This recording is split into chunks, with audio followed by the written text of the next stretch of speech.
a former nail factory. Actually, the Punt in Dutch is the point. It refers to the nails.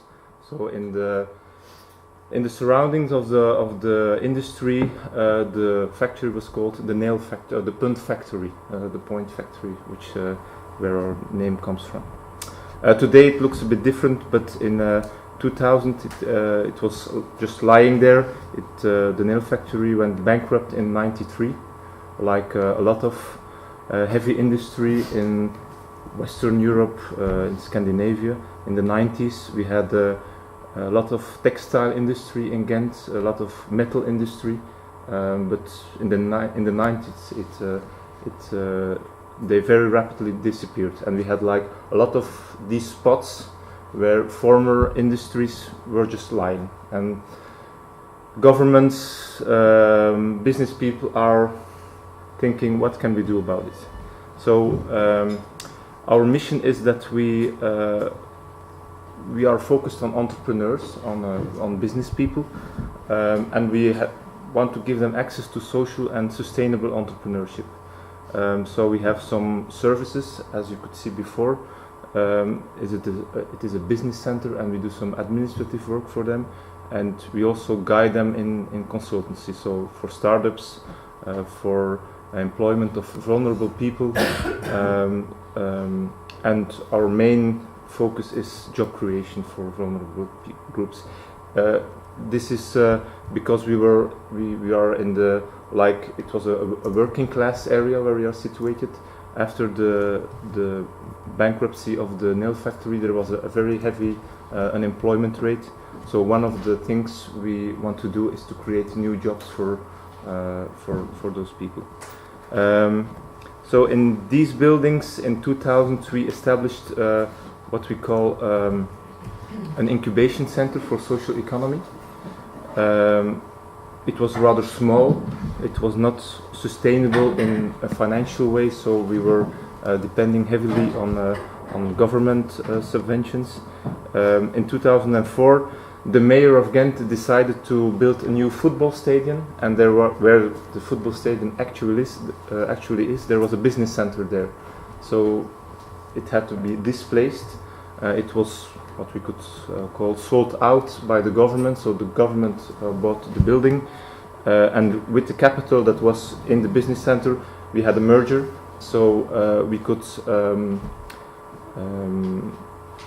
redecorate one of the buildings that were lying still on the field empty. So it was nice. We had a larger scale.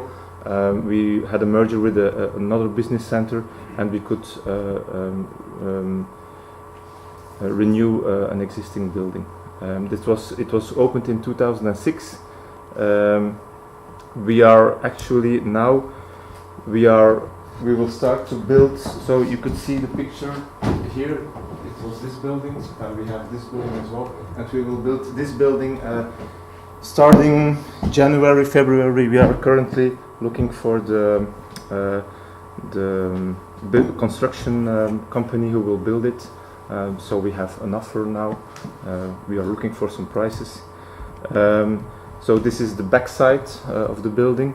So we want to invest 5.3 million euro. We will have, like everywhere, city farming here on the roof. So it's not only city farming, but there's a young girl who's setting up now a catering business with city farming vegetables. It's a B2B catering firm, so she will cater vegetarian meals to other businesses who don't have a company kitchen or where the people cannot eat. So actually we have like national media focusing on that, which is nice for us, because then we have like some more marketing for the new building. But it was unexpected, but it is nice. Like everywhere, city farming in cities is very hot. Everybody wants to deal with it, so it's very nice for us. How are we organized? We are a private company. We have shareholders, lots of shareholders. The first three ones here, those are trade unions. a socialist trade union, a liberal, and the Christian democratic trade unions, which are the traditional political groups in Belgium, and also the trade unions in Belgium. We have not one trade union, we have 3 of them. So they are actually shareholders in the company. You see banks here, big banks, who are not public for the moment, but they have some capital. Several of them, like this is ING, we have some local banks. We have Volvo. I forgot, but Volvo is shareholder of the Punt, so we have something in common. These are workers, employers organizations, big ones in Belgium, and some building, some construction firms, some social economy firms or organizations. So we have a very large combination of shareholders. They brought together 1.8 million of capital, which are mainly invested in the 2 buildings we have for the moment, and the third one in 2016. We have shareholders, but they act like social entrepreneurs because they do not want no dividends. So we never gave dividends, we don't plan to give dividends. We have some profit objectives. We want to be profitable, but we reinvest the profits in either our own business or some spin-offs, which I will explain to you later on. We always had a good relation with the city of Gent. Actually, the chairman of the board is from the he's not a mayor, but the deputy mayor of the city of Gent. We are like actually at the moment we have 15 employees. The turnover is around 1 million. I will explain to you later, but it has been a bit going up and down lately, but I will explain to you later. We make some profits. Last year it was not a very good year, but we plan to make some more profits. But I will explain to you later. You're making profit, at least. Yes. Is there any majority owner? Yes. It's small. It's the provincial development agency. It's like semi-government. They have 40% of the shares.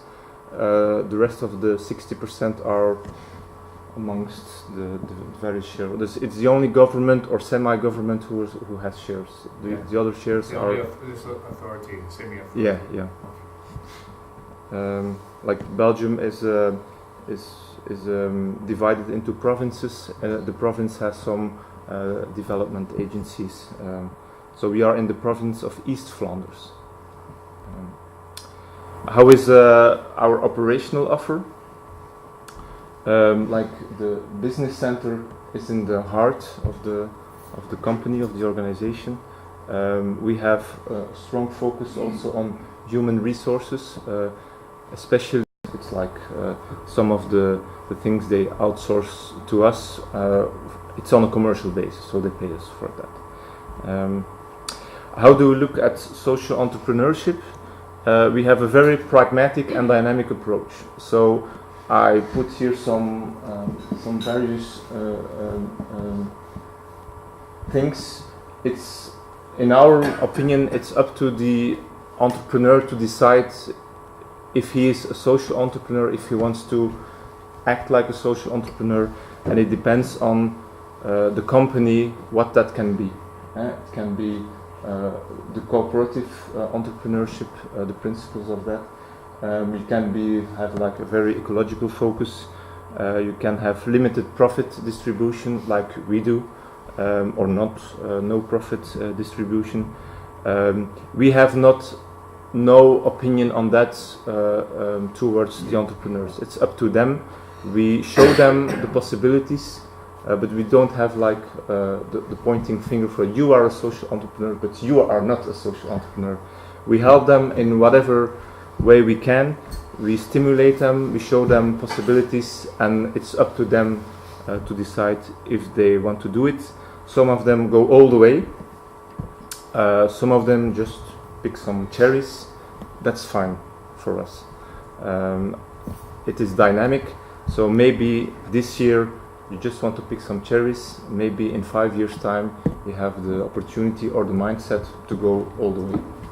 And sometimes it's the other way around. It depends on the business you are in.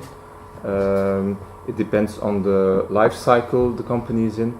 A starter has other necessities than like a growing company or a shrinking company. So that's the way we deal with that.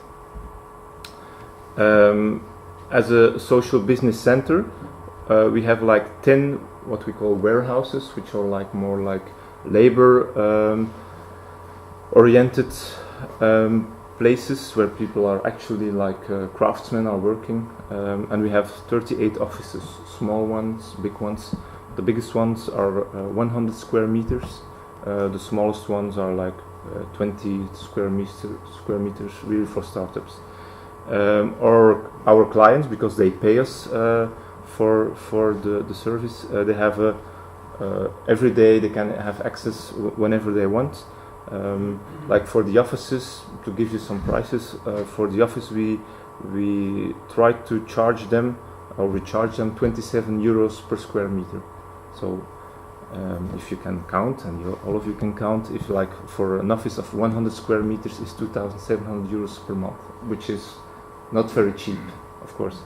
The warehouse is 8 euros per square meter. So that's what we charge, and as I said, we have a 100%. We are full, so it works actually. So we give them meeting rooms, like this room here. We make sure that it is ready. They can have like book 8 hours per week of a meeting room. As we are situated in a former industrial zone, we are lucky that we have a lot of parking places, which is important for them. So we are in the city of Gent. Parking places are rare, so we have 140 of them, and it's like we share them with other companies. Everybody has some parts of them. They can have like 1 hour secretary work per week. So we, like I said, they can outsource their administration to us. They have 1 hour for free. Of course, they pay us, but in the price they have 1 hour. And yeah, we give them some other facilities. Okay. We have some nice companies in the business center.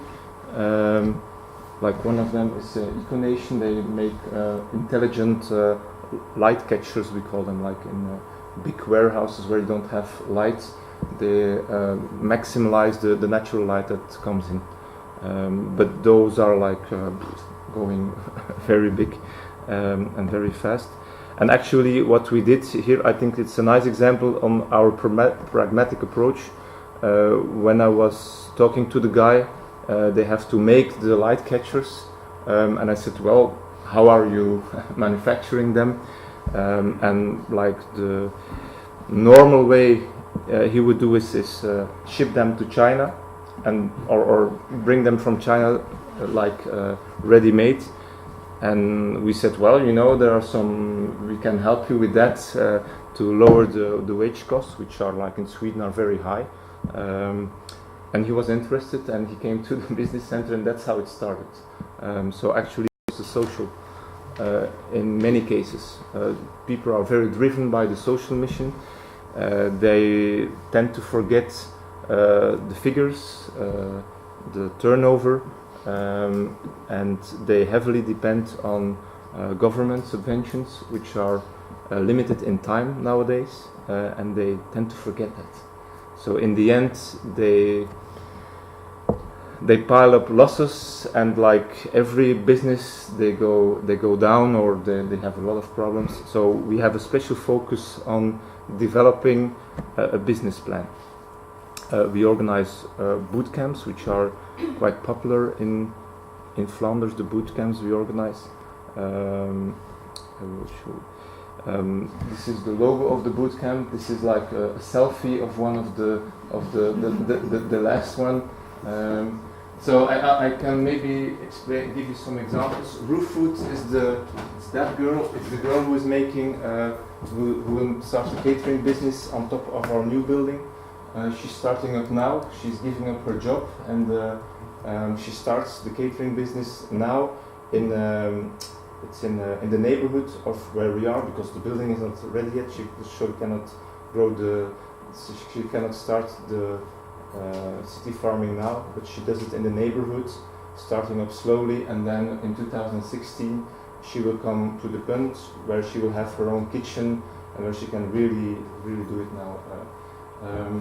Levanto, they are like making nice furniture with especially migrant kids, so who are tired of school but who want to do something. They make very nice furniture. They are very popular in Belgium amongst let me say the progressive middle class who wants to have who are tired of the IKEA furniture. I'm just kidding, but it is actually the case, and who wants some nice social furniture. But it has to be nice. It has to be unique, of course. Time Lab, it's like, probably know Fab Labs, where companies are like experimenting with a lot of things. They are planning to build a big Fab Lab focused on social innovation and social entrepreneurship. PRV, maybe you know them. It's like an international software where it's the sharing economy. You have, for example, a city guide to Malmö. You can say, well, I want a city guide to Malmö, and then somebody who has a city guide to Malmö can say, well, I have one in my neighborhood. It's very neighborhood oriented. I go to pick it up, and I have a nice talk on what can I visit in Malmö. I have where you make holes in the wall. How do you call it? The drill. The drill. You need a drill. You don't want to buy it. You want to share it. You can. It is a very nice software. You say, well, I need a drill. Who has a drill? And somebody maybe street further on says, well, I have a drill. It's very internet oriented. It's with the apps. It goes fast, but it is very successful. So it is like an international community now. And the guys who wants to do it and who are starting it in Belgium were attending the boot camp. And they also are leaving their current paid jobs for the city of Gent, and they are starting up the business now. So those are a couple of examples. Question. Yes. Just curious. Social ondernemer, meaning what? Yeah, it's social entrepreneurship in Dutch. Sociaal ondernemen. Unternehmen is like in German. Or like in English, undertaker. Yes. Entrepreneur, right? Well, it's in the French they entre, they are in the middle, and I don't know why, but in German you are under. So what we are developing now is a consultancy on social impact measurement, which probably in Sweden is also very hot for the moment. So we have an action investigation with the umbrella organization of the third sector, the umbrella organization, and also an organization of social innovation. So together we are investigating what kind of methodologies you have on social impact measurement. Everybody wants to measure the social impact, but it is very difficult to find a good way to measure your social impact.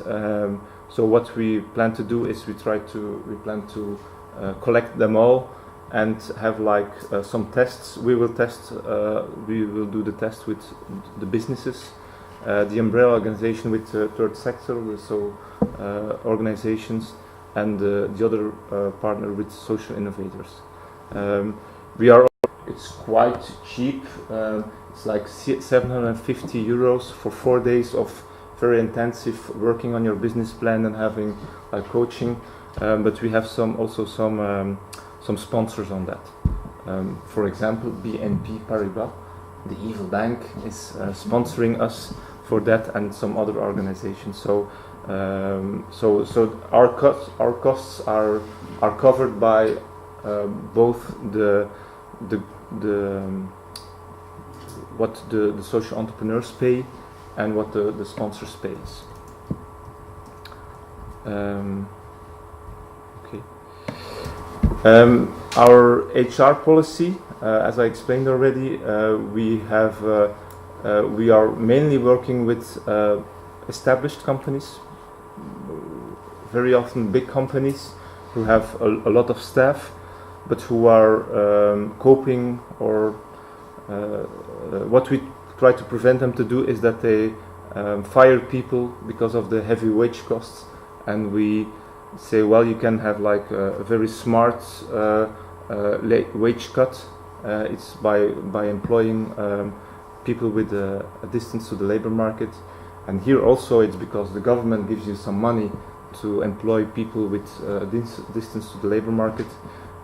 As I explained, there are like 60 or 70 possibilities. People don't understand what they can do, how they can do. You also have different profiles of people. You can have a handicap, but there are lots of social handicaps people can have. So we are specialized in guiding them towards that. That's a question. Yes. Are you working to guide the companies? Yes, we don't guide. As I said, we are focused on entrepreneurs. We are not focused on the vulnerable people themselves. Of course, we do that. We do it for them, but not with them. Our clients are the entrepreneurs, which makes us different than like you have like an army of organizations and people focusing on the target groups themselves. We don't do that. We have never done it, and that's for us a very clear distinction, which makes us strange sometimes to some people. Everybody thinks we are working with those groups, but we don't. Like the leadership training we give is like especially for HR people in big companies or small companies. It can be it can be profits, non-profits. Okay. Maybe so. This is like the turnover of the Punt. What is important here is that you can see it diminished, but that was because like 4 years ago we had like more than 50% of our turnover were government subventions, and then we decided in one way we were forced, they were cut, so we didn't have them anymore. But it was our own intention to be less dependent on government subventions. So, like the business model we have now is like it's since 2-3 years. Before it was different, and it starts to work now. So you can see that here. This is an estimation, but it is a realistic estimation of the turnover this year. So it is starting to go up again. And we have now like 20% government subventions, so mostly some programs we are running, but I think it's good. Like I am happy as it is now. We are feeling at ease as it is now. We are not dependent anymore on the government. I have nothing against governments or government subventions, to make that clear, but if you are dependent on government policies, and we were very dependent on government policies, so you can see here it's shrinked very rapidly, and we had a big crisis. We don't want to have that anymore, because the government, as they have to cut costs, they cut some programs, and we were very dependent on those programs. So our proposition was gone. We had no clear proposition anymore. Under the umbrella of the cooperation. So it's a cooperation. So the risk taking is within the cooperation. So they stay jobless. They get government money for that. I don't know how you call it. So that's their statute, is that you are a jobless person. If you are jobless, you cannot be an entrepreneur. The two don't go together. So what we do is we put the corporation on top of it, and the corporation takes the entrepreneurial risk during 18 months. So it is, of course, we have a partnership with the government on that. It is all organized. It is called an activity cooperative. It is actually a French concept. It exists for some times in France, and we introduced it in Flanders in 2003. It goes fine. You could call it like like 10 years ago we did not have those words, but you could call it like a social franchise today. Today we would call it a social franchise. So the 5 activity cooperatives are today working under the same name, and we have like 5 of them, one in every Flemish province. So we have, like as I said, we are situated in Gent, which is the province of East Flanders. You have 4 other provinces. Everyone has an activity cooperative. It is like for the Belgium social legislation. It is a very strange thing that jobless people are at the same time an entrepreneur. So it was a very experimental period, the period between 2003 and 2009, where we had to experiment a lot. We had to explain a lot what we were planning to do. People could not understand it, what we were doing. But in the end, we managed that there was some legislation adapted to what we are doing. And the activity cooperative, per activity cooperative, we receive about 150,000 euro from the Flemish government, actually. Those are separate cooperatives, so it is not part of the Punt anymore. So we had like, it's now, they are running their own business. I am like next to director of the Punt, I am also like director, but it's not a very adapted word, of Starters Labo. So you have the 5 cooperatives, they work together, they have their own boards, they have 5 boards of administration, they have their own shareholders, and I am like the go-between between the 5 of them and the government. Because of course you have 5 organizations, very often they go along well. Sometimes you have some differences in view, in strategy. So that's my job, to make sure that everybody is going in the same direction. But it's okay. So at least 60% of what we call the candidate entrepreneurs. Those are people who want to become an entrepreneur but who are not an entrepreneur yet. They must be, when they are less than 50 years old, they have to be unemployed in the previous 18 months. When they are more than 50 years, that's a Dutch word who stayed here, they have to be 3 months unemployed in the previous months. So Starters Lab is a kind of, I call it inclusive entrepreneurship. It is not, the businesses that grow out of there are not social. It can be, I will give you some example. It can be a hair cutter. It can be a craftsman, it can be maybe an IT consultant. What is social in what we are doing here is that they are jobless. There are people who they don't have a distance to the labor market, they have a distance to entrepreneurship, and we help them with that. So it is a bit different of what we define as social entrepreneurship, who are more like, where the objectives are more social. Here we are happy if they have like a flourishing business. They need to have some technical knowledge on the business they want to run, and they need to be open to the coaching and cooperative spirit of Starters Labo, because they always started in a group of 15. Entrepreneurs are, I cannot talk in cliches, but most entrepreneurs are not very into group settings and working together. They are like mostly, and that is fine, they are oriented towards their own business, towards themselves. We look for people who are open to collaborate with other persons. How does it work? They have like maximum 18 months. The first 6 weeks they can work on their business plan. They have an idea, some of them have some experience, some of them don't have an idea, don't have experience. So we give like monthly info sessions people who are interested can come. We have like every month 30-40 people coming and thinking about it. If they decide that they want to take a chance, we have an intake with them. So we try to find out who is the person, what is the idea, and then if we agree and the coach of the work agency agrees, we have to agree both, then they can come into trajectory. We have 3 groups of 15 persons per year who start up. So as I said, the first 6 weeks they have workshops, they have to make up their business plan, and after 6 weeks they need to present their business plan to like some experts. It can be me, it could be you.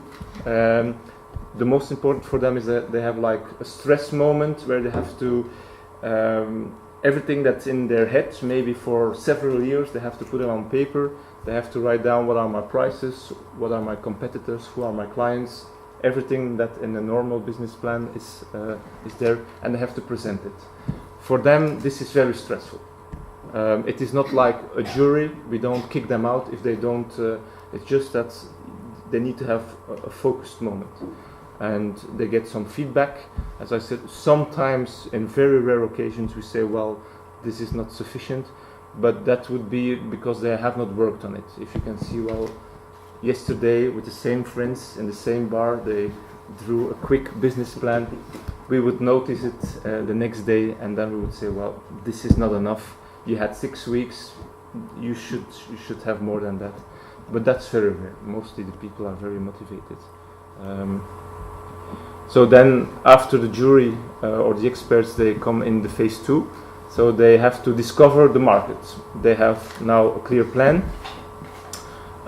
We give them some coaching. They come to workshops and coaching sessions every week. 1 day a week they come to us. And they are preparing. They are now, they have a product or a service they want to sell, and they are looking for clients. They have like 4.5 months to prepare, to send out invoices to do the business. They can build a network of clients, maybe of colleagues. It's up to them to do it. We coach them as much as we can, but it's their responsibility. It's not our responsibility. It's if they don't find the clients. Then after like 6 months, we had the first 6 weeks decision. They decide what they will do, probably the rest of their life. But a lot of them start up. I think I have some figures here. So these are some figures in 2013. This is over the whole of Flanders. So in the five cooperatives. So we had like 200 and almost 250 jobless people trying to set up their business. In 75%, they have what we call a positive outcome. So they, as you can see, 65% they start up a business. 10% they, one way or another, they don't start up, but they find a job, and 25% returns to joblessness, maybe, or they, in some rare occasions, they are sick. Maybe they migrate. We have several possibilities, but most of them they return to joblessness. As I said, we are focusing on jobless people. It is not a social entrepreneur in the strict sense of the word, but it's like the guy there on the left. He was a former sportsman. He had a heavy car accident, so he's in a wheelchair now. And what he does is he has a business. It is a strange business, but it is a good business. He prepares wheelchairs for sports people. So it is a small niche, but he's very successful in it. So so he guides them. He's a coach how to find a good wheelchair if you want to be a very active wheelchair user, a sportsman, maybe something else, I don't know. The two girls there, they started up together. They make very nice clothes for fashionable women. They mise en pli. It's French for everything is well ironed, not ironed, but everything is well done. So the two of them started up, and they are quite successful. They are like very trendy. women with taste very often go to them and buy some clothes there. We can have some craftsmen as well, who are they have some technical knowledge, and it's often traditional craftsmen like who are on the brink of disappearing, people who like the iron, I don't know how it is in English. Yes, those people. There's like a new trend of people who are, as I said, it's not only that people don't want to go to IKEA anymore, but they want to have more authenticity. Those are the people who have like clients who want authentic things, and they are willing to pay for it, of course. So the cooperation is something strange, I admit. It is also something strange in the Belgian traditions. As I said, we had a lot of problems in finding acceptance for it, but it works now. They have what is nice also. They have the possibility to gather some capital, because maybe I can go. Is there a pencil here? Is it okay? Yes, it's a whiteboard mark. It's okay. So we have like the cooperation is here. You have the jobless person, and here you have an entrepreneur. So what we do is that towards the cooperation they become an entrepreneur, but we have like 50 small we have like 50 small companies starting up there. Some of them are profitable, some of them are not. We have a whole system or how they can bring in costs. It would be very technical to explain it here, but they can the costs they make, we can return them to them, but not the profits. The profits stay within the cooperation. Technically, it's the profit of the cooperation from a fiscal point. Okay. So it's like a savings account almost. Yes, but only it's their own savings. Yeah. But it is. So, for example, those things we had a lot of difficulties in finding out a good way where it is acceptable for the government or the government agencies working with the jobless people to understand what we are doing, and that we are not like some crooks or criminals who are trying to. But now they accept it. But it took a while. We have a second spin-off. If you want to have a break or you have any questions, please. I can continue for hours, but just interrupt me. I have 1 hour to make sure. Fredrik said I could talk for 1 hour. So, what time is it now? You have about, yeah, but we can take okay. A few minutes. Okay. So Lea, it's the life enhancing administrators. Lea is like a Dutch name for a female name. But it's life enhancing administrators. So our baseline is leave the worries to us. This is the administration we do for entrepreneurs. We say leave the worries to us.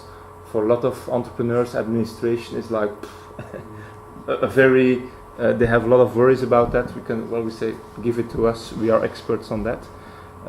So this is actually Lea. Is the life enhancing administrators. I will show you a small movie on that. It is translated by Google into Swedish, so I don't know if it makes any sense because it's not my work. I'm not responsible. It's the Google guys who are responsible. But let's give it a try.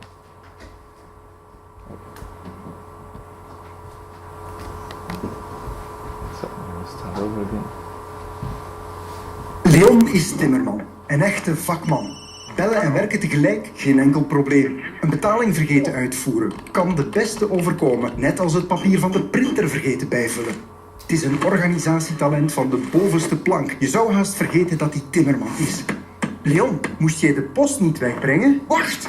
Er is net een levering. Dit is Lea. Lea neemt je pakketten aan. Ze neemt de telefoon met plezier voor je op, beheert jouw post en e-mails. Ze regelt jouw administratie, verwerkt jouw facturen en kredietnota's. Ze biedt je een remote desktop aan, waardoor al jouw bestanden veilig op de cloud staan. En jij kunt je concentreren op je werk. En als kers op de taart krijg je maandelijks een overzicht van je klanten, prestaties en omzet. Wil jij ook een date met Lea? So, I can imagine that the translations were very funny. Extremely.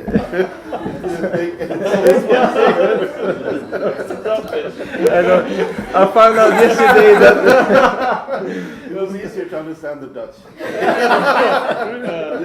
because I saw it in English and it made a bit sense, but I found out yesterday that you can have like the words spoken that Google, I don't know how they do it, but they translate them anyhow, but it's worse than my Swedish probably.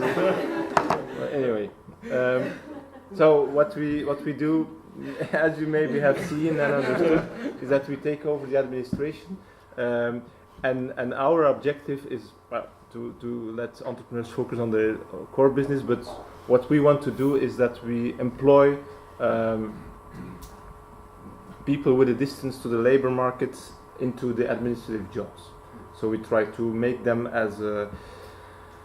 as comprehensive as possible. So it's for example housewives who have been like taking care of the children for 20 years. They have an extreme difficult task in finding a job. In let's say 90% of the cases they don't find a job. They are very good, in my point of view, as they are like managers. They are very good at administration and organizing work. So what we would like to do is that they do like some administrative jobs. We are not there yet. So we have like we started up last year, but we have a sales representative since March. We have now like 10 clients, but we would like to have as much what we call target groups as possible working there. So for us it's a social employment initiative. We have some ESF funding for the startup. We have some Dutch colleagues we work together with who do something similar. But it is, as it is always in our case, it is commerce, it is commercial. So the clients, they pay like 500 euros per month for the services and the IT infrastructure they receive. So the IT infrastructure. So in the 19th century we had a lot of cooperatives. We had a very strong movement, but it disappeared after the Second World War almost entirely. It's not, but a lot of them disappeared. And then what we now call the social economy was established. It was first in the 60s we had full employment, and there were some people who have an obvious disability who will never work or be able to work in a steady and a regular job. So there was a different sector for them. This is what we call the social economy, the sheltered workshops. Then in the 90s we had like another form of social economy with people who what we call to have a psychosocial disability. There was no more full employment. There was a lot of joblessness, and there are some people where you can see that they are not ready to maybe or hopefully in the coming years they can have a job, but for the moment they have too much social, psychological problems, whatever problems they have. So there was another what we called social workshops created for that. And then in the 2000s we have what we call the insertion companies, which are regular companies employing people with a distance to the labor market. For the moment in Flanders, this is only Flanders, is about 25,000 employees are in the social economy. For a good understanding, non-profits are not social economy in Flanders. Social economy are really just employing people with a distance to the labor market. You have, of course, like a hospital is not social economy in our definition of the word. What is happening now is what you could call a Copernican shift. Nowadays, the companies or the organizations get money from the government to employ people. So it's the company who is social economy. What is happening now is that this is the big shift, is that the people get what we call a backpack with money, and they can go to whatever company they want to. Before you had some, like in Belgium, you had some 300 social economy companies, and they could employ people, those people. Now we measure, or the work agency measures the distance to the labor market of the people. How big is the disability they have? For example, you can have, like, if you are in a wheelchair, or I don't know, whatever disability, you can have like 100% disability, and then the company might receive 100% wage reduction, which is very theoretical. I don't think that exists very much. But sometimes they say, well, you are like 25% disabled. Then the company where they go to, and it can be a profit, it can be a non-profit, they get a reduction of 25% of the labor cost, which is paid by the government. We have that system in Sweden. It's not very successful. In Belgium, we are... Just trying it out. Yes, we are trying to organize it. It is controversial. Not everybody agrees. I don't take an opinion on that. But what we have is that the social economy now is very dependent on the government and too much, and they try to dynamize that. But if this is the good way, I don't know. Maybe have some more experience. But this is like happening at the moment. There's a lot of unrest in the social economy because what is happening, and which is I think a bad thing, is that the 25,000 people, they are now measuring their distance to the labor market. They used to have some subventions for the employment, but they don't know how much they will have next year or within 2 years. But of course, the 25,000 people, they cannot be measured at what time, so it's bit by bit. They have like 4 years to do that, but there's a lot of unrest now because the social economy organizations don't know where they will be in 4 years. So I don't know. That's not even for every economical activity. If you have an uncertain future, you are like paralyzed. You are very, and that's not a good mindset to do economy. But it's what it is. Maybe to end some international trends. What I would like to call the social impact movement. I think it's like international. It's very often Anglo-Saxon, or the origins are Anglo-Saxon. We here in Europe tend to have like a long tradition of social economy, of non-profits.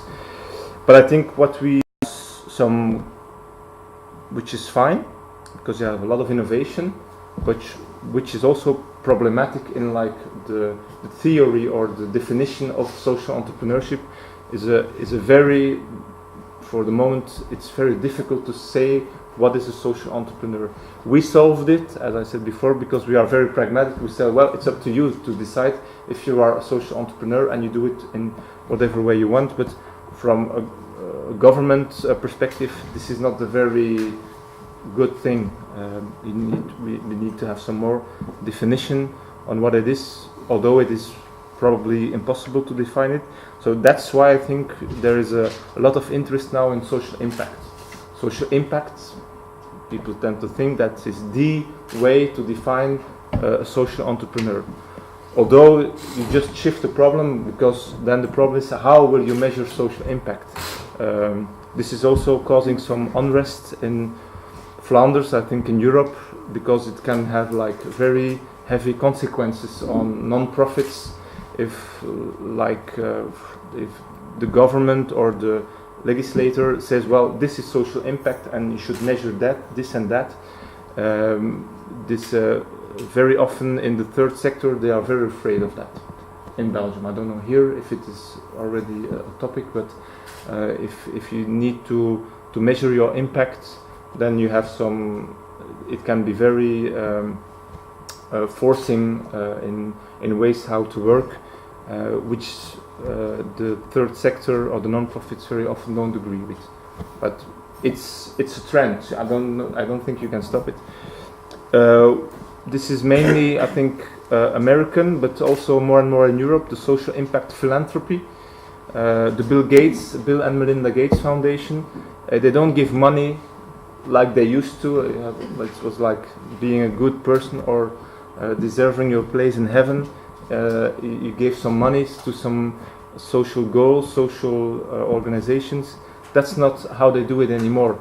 They look at it as an entrepreneur. They want to see results. They want to, I think Bill Gates looks at like malaria as like a bug in a Microsoft software. It's a bug, it's a problem, solve it. You need to get rid of it. That's how they look at it. If like malaria, which they are working now, they are working on that in Africa. They don't say, well, we'll do this and that. They say we want malaria to disappear. It is a bug in the human system.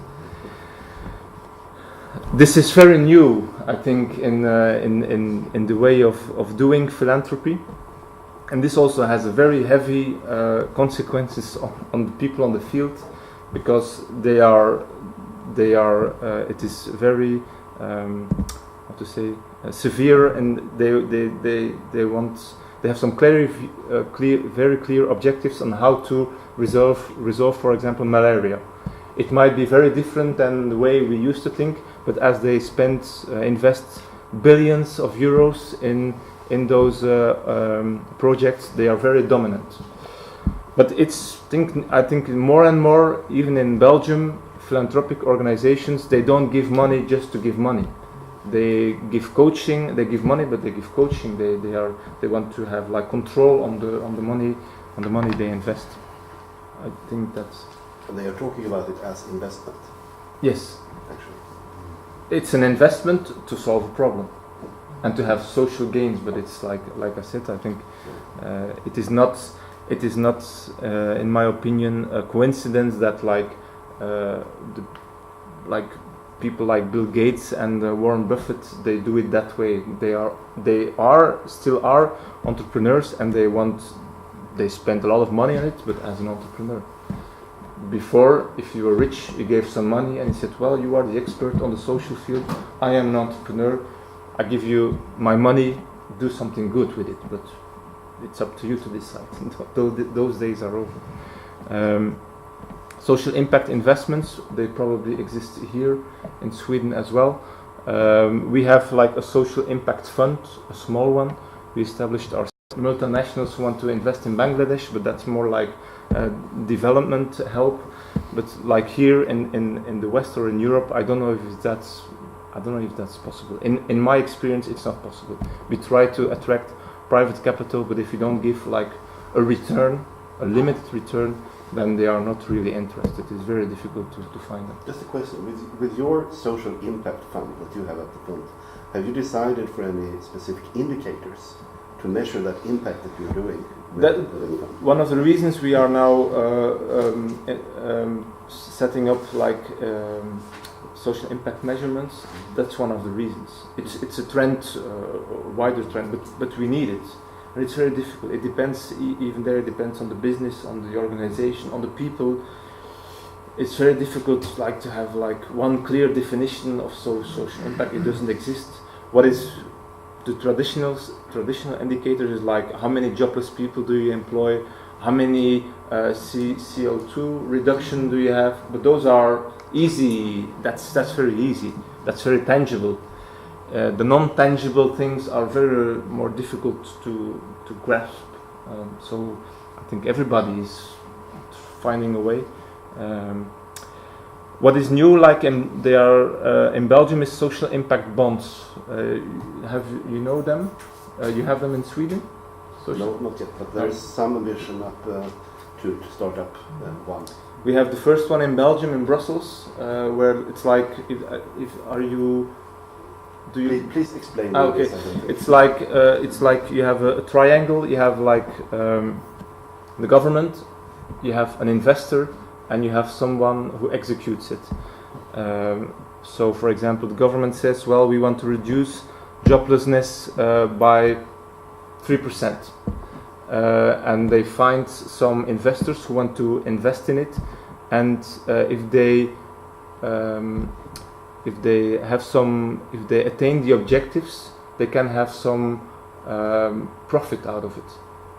The profit can be a part of the savings the government has, or some return on investment. And then, like the social entrepreneurs, this is where the social entrepreneurs come into the field. They are the executors of the thing. In Brussels, they are trying now to set up this system, which is a very new system, which is like market logic into what used to be a government responsibility, which is very controversial. Some people are very happy with it, some people are very unhappy with it. I don't know. I like it because it's new. I'm into new. No, but I think it's interesting. But I realize that that it might be very dangerous to have these kind of logics. But they are there. I don't think you can stop them. So we have to try to work with them and experiment and see where it gets. But in the UK and in the States, in the United States, they have some very big projects on that. So they are now dribbling into Europe. But I don't think we can stop that. It will be, I think, the next big thing for governments is like the social impact bonds. Especially governments who are like in cost-saving thinking. This can be very interesting, but we will see. And also maybe for financial investors that want to create a kind of social impact but really don't know how to do it and don't want to set up their own programs, this could be a way for them to do it. In Brussels, it's with BNP Paribas. The good guys. But they are very interested into social entrepreneurship. It is also a French tradition. They took over a big bank in Belgium, so they are big in Belgium now. But they want to. So I have a lot of contacts with them. I don't know. It's nice as a sponsor, but we will see. It is nice to try, but I am reluctant to where it will end. But they are very interested in social entrepreneurship. They want to. In the headquarters in Paris decided to invest 200 million in the next 4. No, hold on to make up a decision. This is what BNP Paribas is very reluctant to have now. They are establishing that. We will see where it ends, but I think what you could call, there's a lot going on everywhere, I think, nowadays. Old models are disappearing, new models are being born, but there's no stabilization yet. But it is a nice time, it is an interesting time, but it might be a dangerous time as well. Maybe in 20 years' time we will say, well, what have we done? It might be that our children said, well, those were the days. I don't know. Okay, so thank you, Dany.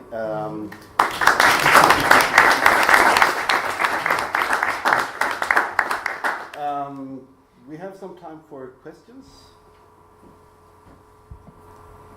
I have a lot of questions. Okay. First one, can you please have 3 minutes break? 3 minutes break? Yes, of course, we'll have 3 minutes break.